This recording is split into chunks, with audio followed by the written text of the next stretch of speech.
Podcastining aziz stressleri men bilgejan bo'laman. Men shu birinchi ayda e'lon qilgan suv mo'jizasi va mo'jizakashlarning aqliga savol nomli maqolamdan keyin jamiyatda zo'r g'ulg'ula bo'ldi, munozaralar bo'ldi. Endi shu munozaralarning keyindan yana hozirgacha shu suv haqida to'g'ri tushunchaga ega bo'lolmay, yana qaymoqgan kishilarimiz mumkin. Shunga biz endi buni shu videolik qilib sizlarga suv haqidagi ba'zi to'g'ri tushunchalarni bermoqchimiz. Mening his qilishimcha bizning kishilarimiz mustaq mo'jizalarga amroq keldik. Nima uchun bunday bo'ldi deganda, mencha bo'lgan chog'da bizningki fan texnika bo'lgan tushunchamiz bir kamchil bo'lganligi uchun har qanday bir ozroq tajribaga munosabatlik, yuqori fan texnika munosabatlik bir atalg'u uqulni anglab qolgandan keyin shu to'g'ri ekan deb asosan ishongan. Yana birta qaysi bir donliq olim yoki qaysi bir donliq shaxsningki manda gapga degandan keyin bu rost to'g'rimi, xatomi, bu rostmi, yolg'onmi degan ayirmasdan shuni aytishadigan bir ahvol umumyuzlik mavjudkan. Endi bugun sizlarga ikki nuqtani asos qilib tushuncha bermoqchimiz. Buning ichida birisi shu suv javobini biladi degan shu mo'jiza. Yana birisi bo'lsa suvning ko'pisi foydalimi degan shu haqda biz asos tushuncha bermoqchi. Bu haqda aslida allaqachon videolar ishlangan va tushuntirilgan. Bu inglizcha va davlat tilidagi videolar bo'lg'achqa biz Bilgejan Fidoyi tarjimonlar guruhidagi tarjimonlar buni biz uyg'urlashtirdik va bunga ovoz berib sizlarga sunmoqchimiz. Mushu orqali hammalarningki suv mo'jizalari haqidagi tushunchalarningki oydin bo'lishini, qayta yana shu suv haqidagi pokitsiz yolg'on mo'jizalarga ishonmasliklarini kuchli tavsiya qilamiz. Undaq bo'lsa, diqqatinglar videoda bo'lsin. Bilim kuch demakdir. Suv hech nimani bilmaydi. Bu videoni Bilgejan tarjima guruhi tarjima qilib o'zlashtirdi. Oldingi sonimizda biz Matsuru Emoto'ning Oldamchi kitobi Suv javobini biladidan naql qilgan. Shuning bilan ba'zi do'stlar bizga xat yozib, "Soddalik qilyaptilar, gapli bo'lsa daverdigan balkanlar, nochi bo'lsa tajriba ishlab isbotlab baxmamlar" deyishdi. Keyin shuni bayqadimki, bu kazzob kitob ta hozirga qadar bozorda xaridorlik kitobkan. Yana kelib, xilili bozor deb o'tdi. Buningga men nima deyishimni bilmadim. Shunga bugun tajribadan birini ishlab, zodi suv javobini bilamdi yo'q, o'zini so'rab baxmoqchi. Albatta, suvning kristallangan holatini bevosita ko'rishimiz sal tasga to'xtaydi. Shunga men qovopmi, zixmi ko'maydigan, normal temperaturada ishlanadigan oddiy tajribani loyilab chiqdim. Undaqda biz o'xshashli kristal bo'lgan tuz kristaldan javobini bilamdi yo'q, so'rab boqaylik. Amsa tajriba jarayonida so'zlab o'tay. Avval ziyoda tuyungan tuz suyini sovutib, kristallashtirish usulidan foydalanib tuz kristalini ayirib olamiz. Tajriba jarayonida bir guruhni tillaymiz, yana bir guruhni maqtaymiz. Tajriba oyoqlashganda biz qaysi guruhning kristali chiroyliligini ko'rib boqamiz. Qanday bo'lsa chiroyli kristallangan bo'ladi. Buning bilan karimiz bo'lmasin, tajribani boshlaylik. Amsa oilda ziyoda tuyungan tuz suyi yasash darsimizni boshlab ketaylik. Qozondan barni tayyorlab bunga erkak so'qiymiz. Ondan tuzni oyimay to'kimiz. Suv qaynaganga qadar to'xtamay qo'chimiz. Do'stlar, bizning darsligimiz endi mushada yig'lashdi. Agar uyinglarda ortiq tuz bo'lsa, ziyoda tuyulgan tuz suyini o'xshash miqdorda 4 stakan quyib, 2 dan selishtirma qilib tagga chaplaymiz.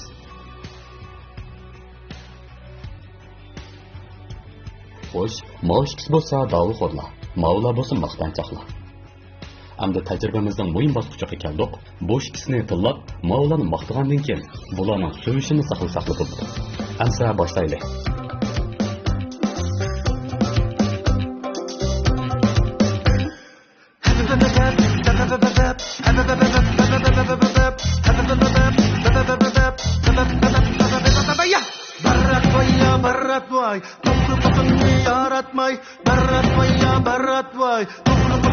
Yaratmay, yaratmay, mana pasta qadagan baratmay.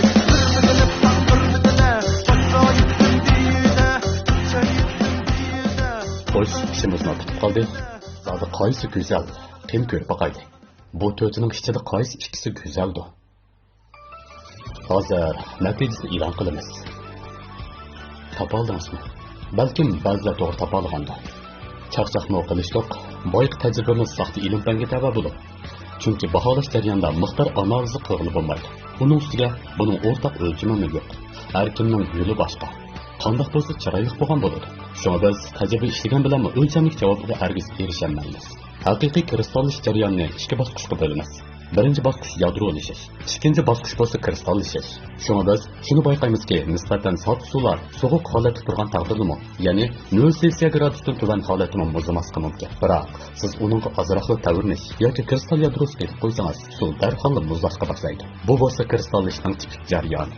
Kristallishish bir xil faziylik o'zgarish jarayoni, ya'ni bir xil faziyadan yana bir xil faziyaga o'zgarishni ko'rsatadi. Lekin mayli yadro olish bo'lsin yoki kristallishish bo'lsin, bu ikkili jarayon nisbatan tasodifiy bo'ladi. Buningga statistik mexanika ustasi Gibbs aniqroq gap qilgan. Ya'ni sirtqi kuch bo'lmagan ahvolda kristalning shakli uning sirtqi yuz erkin energiyasini eng tuvallatadi. Boshqa masala kelsak, masalan, qor uchqunlarining shakli nemishqa bundoq bo'ladi? Buni biladiganlar ko'p emas. Chunki kristallish dinamikasi toza olqishliq sohani emas. Qor uchqunlari bo'lsa, suvning kristallangan holati. Masur Emotoning yakuni bo'yicha aytsak, undaq bo'lsa qor yoqqan chaqda sirtqi yangratqudan ikkini ilib chiqib, biridan shodxo'ram, yana biridan azobli muzika qo'ysak, bu yoqdagi holat chiroyli. Bu yoqdagisi sat yog'idi. Narida tayin yo'q. Agar texnik ko'p qor uchqunlari to'g'risidagi bilimlar qiziqsanglar, sizlarga bir to'r bekatni tavsiya qilay. Buni Kaliforniya fan texnika dahiyosining professori qurgan. U maxsus kristallarni tadqiq qilgan bo'lib, ismi Kenneth Labridge. Uning ayni chog'dagi yetakchisi professor Dek bo'lib, keyin u izchil kristallarni tadqiq qilmoqda. U qor uchqunlarining shakliga asosan ularni necha 10 xilga bo'lib chiqqan. Masalan, 6 qirliq shakllarni asos qilgan shakllar. Yana ba'zilari inchki bo'lib, xuddi yengideklar. Şuna barlıq qor uchqunlarini 6 qirliq shaklda teklib bo'lmaydi. Yana shpulon yengli shaklliklari bor deganda. Nemishqa 6 qirliq shakldagilar ko'p deganda, bu asosiy suv molekullarining tizilishig'a bog'liq. Bu stroli qurilmani yondan qarsak 6 qirliq shaklga o'xshab ketadi. Nemishqa ba'zi qor uchqunlari mushundoq to'lgan shaklda, ba'zilari inchki bo'ladi deganda, Labridge tajriba orqali issiqlik va suv parining to'yinishi bilan munosabatli bo'lishi mumkin degan. Zohir tilda esa havoning qancha sovuq va nam bo'lishi bilan munosabatli. Shuning bilan u agar siziqlik diagramma sizib, asosiy munosabatni ko'rsatdi. Hamda ilmiy maqola yozib, o'zing qanday tajriba ishlaganligini, qanday yakunga erishganligini aniq o'tirib qo'ydi. Biroq Au Palanimoto apandi bo'lsa, hozir qadar biror parcha ilmiy maqolani e'lon qilib boqmagan, kasbdoshlarning bahosini qabul qilmagan. Bu aldamchilik bo'lmay nima? Eng qiziq yeri bo'lsa, Amerikada James Randi ismli bir ilmiy shubiyachi bo'lib, asosiy saxtapazlarning chavosini aytdi. Bu birodar aslida bir sehrgar bo'lib, keyin o'z yenidan pul chiqarib, fondi jamiyatdan birini qurib, atalmish xosiyatli odamlarni taklif qilib tajriba ishlaydi. Albatta, tajriba jarayoni cho'qim ilmiy bo'lishini shart qilgan asosda, sen adashning zodi xosiyati bormi yo'q, shuni isbotlaydi.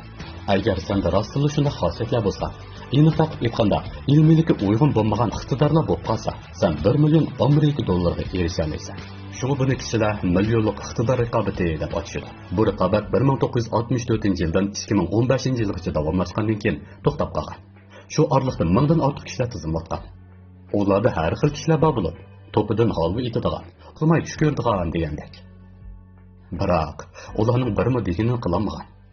Qiziq yeri 2003-yili James Randi Emoto'ga taklif qilgan.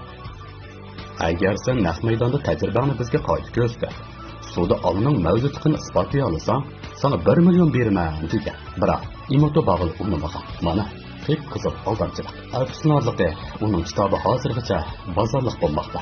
Endi 8.147 degan sonliq ma'lumotga ishongansiz, bu sonliq ma'lumotlar nerdan keldi deganda, mana ma'lumotlar shu. Agar sizlarga lozim bo'lsa, organ to'r e'lon qilgan kitobni salonimga yo'llab qo'ydim. Oxirida shuni degim keldi. Ba'zilar bo'ldi qilsam bo'lmamdi. Shu javobini biladigan kishilarni yaxshilik qildi bo'lsa, aktiv energiya degan yaxshi emasmi deydi. Mana bu ochiqdan ochiq axloq tutqunligidir. Bir balasi bo'lmasa, quyruqqa bekordan bekor tashlan ustida turamdi. Chunki pul topida emasmi? Ularning sevayotgan narsaga qaranglar. Kristallik karta, kristallik taglik, kristallik chiroq degandek. Yankilar bahası nait qimmat. Bu narsa kishilarni xavf-xatardan saqlay olamiz dedi. Mana bu qo'yimchilarning vositasi emasmi? Ular asosqi 90% bozorni maqsad qilgan. Setib olib, rahmat, hech qanday deb ketamiz dedi. Bunday kishilarga rosa amal yo'q. Yana shu gap. Suv hech nimani bilmaydi. Undaqda bugun mushiyagacha bo'lsin, parchalar saloniga davomli diqqat qilib turgaysizlar.